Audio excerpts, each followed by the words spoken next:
Me pareció muy importante mostrarles lo siguiente.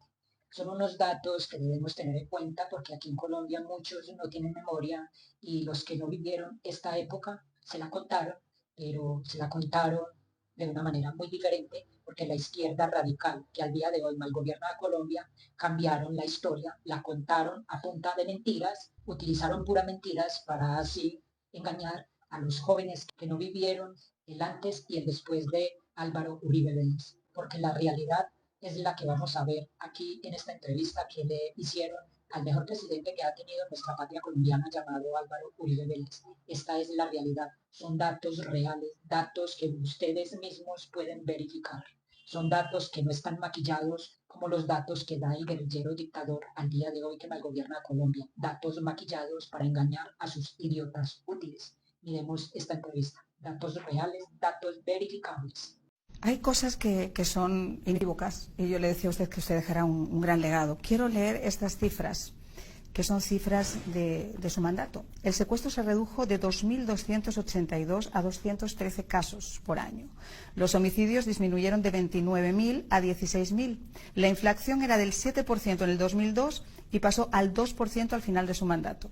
La tasa de desempleo pasó de casi 16% a 11% y la inversión extranjera pasó de 2.000 millones anuales a 7.000 millones en el mismo periodo.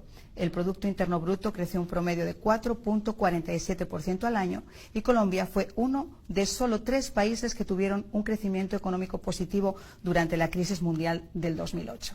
Grandes aciertos, pero ¿fue su gran error confiar en el presidente Santos? Yo nací en lo que se llama la provincia colombiana.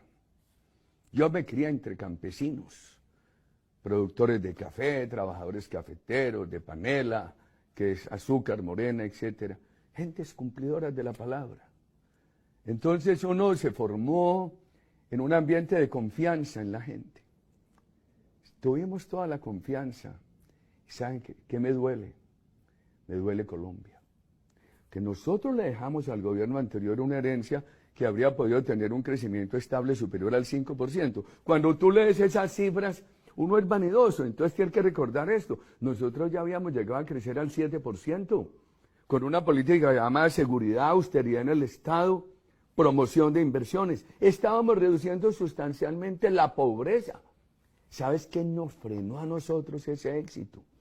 La crisis mundial, que no se originó en Colombia. Y sin embargo, mientras Chile, Brasil, México, en ese año de la crisis tuvieron crecimientos negativos, a nosotros nos fue mal, porque ya no pudimos crecer al 7 ni al 5. Ese año crecimos al 1,9, pero al siguiente ya estábamos creciendo al 4,4. Y el presidente Santos acabó con todo eso.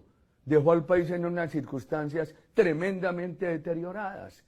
Y eso cuesta mucho para la democracia, porque es un país de 50 millones de habitantes. Y las nuevas generaciones simplemente le han dicho, no, es que Uribe es paramilitar, es que Uribe es matón, es que Uribe tal y tal cosa. No saben qué le pasaba al país en el 2002, cómo mejoró hacia el 2010 y qué pudo pasar si no hubiéramos tenido lo que ocurrió con el anterior gobierno. Para hacerse elegirse, hacer que lo eligiéramos, se aprovechó de que el gobierno nuestro tenía prestigio. Después de 8 años terminamos con encuestas entre el 70 y el 84%. Y el gobierno anterior se hizo elegir sobre ese prestigio.